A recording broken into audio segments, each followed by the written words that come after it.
Hi, it's Todd from Todd Cutler here, and this is our Scottish Swirk. It's quite a thing. It's a Swirk because it is a sword-sized Dirk. Get it?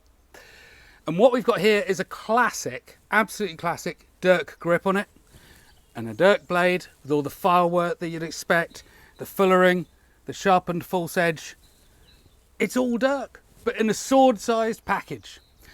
Now, why did I do this? What is it all about? Because it has to be said, this object never existed.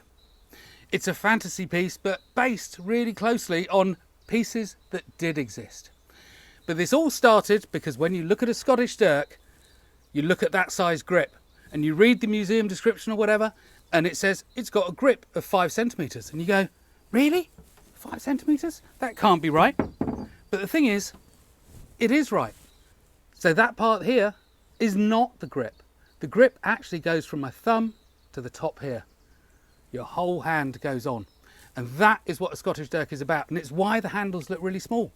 But the thing is, if you don't know that stuff, what happens is you scale the drawings and you end up with a grip like this. And this was the focus of a film that I did, YouTube film that I did, about grips on Dirks.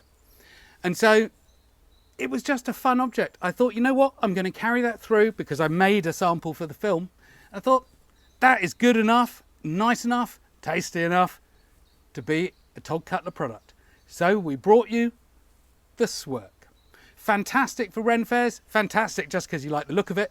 And of course, we've got lots of other Dirks, or 3 other knives, which follow up on this styling. So you can have a full set from the Skeen Do to the Dirk, to a smaller Dirk, and all the way up to the Swirk. But like with all Todd Cutler products, it comes with a scabbard. This one, I haven't shown the belt harness, but it also comes with the belting as well. Decorated in exactly the same style as contemporary Dirk blades of the time. So if I had to date this, I'd put it in at around 1680, 1720, something like that. Or no time at all, because like I said, it is basically a fantasy piece. But my goodness, that is going to look so good on your hip when you're wearing your kilt and all your plaids and everything else. It's just an awesome thing. So, the Todd Cutler Swirk.